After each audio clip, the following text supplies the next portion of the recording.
भारत हो या सात समंदर पार का कोई देश, बागेश्वर धाम सरकार के बारे में कौन नहीं जानता।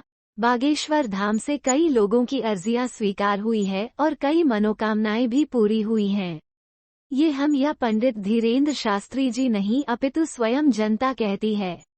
यदि आपका भी कोई काम बिगड़ा हुआ है या कोई काम पूरा नहीं हो रहा, आप भी अपनी अर्जी लगाना चाहते हैं परंतु बागेश्वर धाम नहीं जा पा रहे, तो आज हम आपको बताएंगे कि किस प्रकार से बागेश्वर धाम में घर बैठे अर्जी कैसे लगाएं। यदि आपने सच्चे मन से अर्जी लगाई तो बहुत ही जल्द बागेश्वर धाम सरकार आपकी इस अर्जी को सुनेगी और आपको पता भी लग जाएगा कि आपकी अर्जी स्वीकार हो गई है। हमने न केवल लिखित में अपितु बागेश्वर धाम में घर बैठे अर्जी कैसे लगाएं का एक वीडियो भी यहाँ पर पोस्ट किया हुआ है, जो स्वयं पंडित धीरेन्द्र जी शास्त्री का है, ताकि आपको अच्छे से अर्जी लगाने की यह प्रक्रिया आप सभी को पता लगे एवं आपका भला हो। यही हमारी बागेश्वर धाम बालाजी से प्रार्थना है। बागेश्वर धाम में घर बैठे अर्जी कैसे लगाएं? बागेश्वर धाम सरकार वाले गुरुदेव जी यानी श्री धीरेन्द्र कृष्ण शास्त्री जी ने स्वयं इस विधि को बताया है। कोई भी व्यक्ति इसका प्रयोग करके बागेश्वर धाम में घर बैठे अर्जी कैसे लगा सकता है, आगे हमने यह विधि दी हुई है। घर पर सर्वप्रथम आपको एक लाल रंग का कपड़ा ले लेना है और साथ में एक नारियल लेना है। फिर एक कागज पर अपनी अर्जी लिखकर उसे उस नारियल व कपड़े से बांध देना है। मंत्र बोलना है ओम बागेश्वराय नमः। इस मंत्र की पूरी एक माला आपको जपनी है।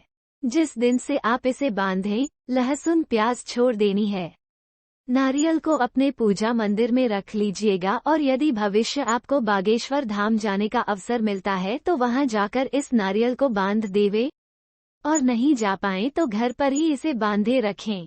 इसके साथ ही घर में जो अर्जी बांधे उसे 4 दिन तक ब्रह्मचर्य का पालन करना होगा। यदि आप गृहस्थ हैं तो भी बागेश्वर धाम में घर से अर्जी कैसे लगाएं, कैसे पता लगेगा अर्जी स्वीकार हुई या नहीं? अब बागेश्वर धाम की अर्जी बांधने के बाद से ही आपके मन में ये प्रश्न उठेगा कि कैसे पता लगेगा हमारी अर्जी स्वीकार हुई है या नहीं। तो इसका उपाय भी गुरुजी ने स्वयं बताया है, जो कि है, अगर आपने अर्जी सच्चे मन से लगाई है और स्वीकार हो गई तो स्वप्न में लगातार 2 दिन तक बंदर दिखाई देंगे। केवल एक दिन बंदर दिखाई दे तो हो सकता है कि केवल आपको लगन लगी है, इस वजह से दिखाई दे रहे हैं। अर्जी स्वीकार होने के लिए कम से कम 2 दिन तक घर में किसी के स्वप्न में बंदर दिखाई देंगे। अर्जी स्वीकार न हो तो क्या करें? यदि आपकी अर्जी स्वीकार नहीं हुई, यानी कि स्वप्न में बंदर नहीं दिखाई दिए, तो फिर से मंगलवार को यही उपाय कीजिए। 2 से 3 बार यह विधि दोहराइए। यदि मन में विश्वास है तो आपको टोकन मिल जाएगा, नहीं तो जहां भी आपके आसपास कहीं दरबार लगता है तो बालाजी स्वयं आपको बुलाकर आपकी अर्जी स्वीकार कर लेंगे।